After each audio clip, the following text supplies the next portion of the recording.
পশ্চিমবঙ্গ সরকারের নতুন প্রকল্প যুবসাথী প্রকল্পের অ্যাপ্লিকেশন বা আবেদনপত্র নেওয়া শুরু হচ্ছে। এই অ্যাপ্লিকেশনের দুটো পাতা রয়েছে। আমি পুরো বিষয়টা আপনাদের সামনে তুলে ধরবো। দুটো পাতায় কিভাবে ফিল আপ করতে হবে, কী কী ডকুমেন্ট আপনাকে রেডি রাখতে হবে।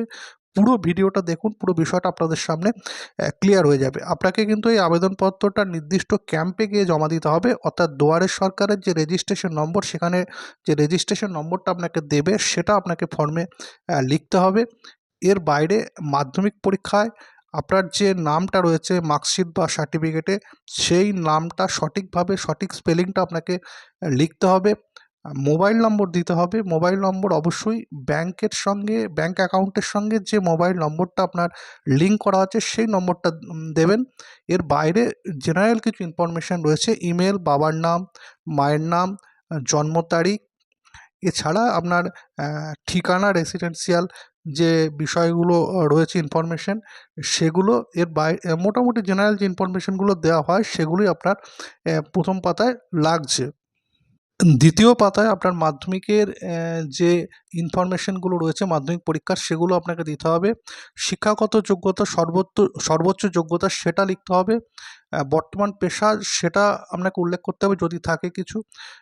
এবং এরপরে ব্যাংক অ্যাকাউন্ট ডিটেলস, ব্যাংকের নাম, branch number, bank account number, IFSC code, এই পুরো বিষয়টা ব্যাংকের ইনফরমেশনটা আপনাকে খুব ভালোভাবে ফিল আপ করতে হবে। এবং কী কী ডকুমেন্ট এর সঙ্গে দিতে হচ্ছে দেখুন।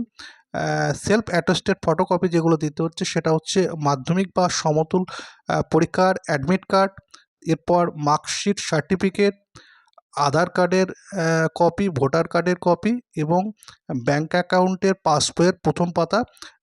এছাড়া এসসি, এসটি, ওবিসি সার্টিফিকেট যদি কারোর থাকে সেটাও দিতে হচ্ছে। এবং তারপরে কিন্তু একটা ডিক্লারেশন দিতে হচ্ছে। ডিক্লারেশনটা দেখে নিন। পুরো বিষয়টা একবার দেখে রাখুন এবং ডকুমেন্টগুলো রেডি রাখুন। যখন আপনার ক্যাম্পে আবেদনের ডেট থাকবে সেদিন গিয়ে সঠিকভাবে অ্যাপ্লিকেশনটা জমা দিন।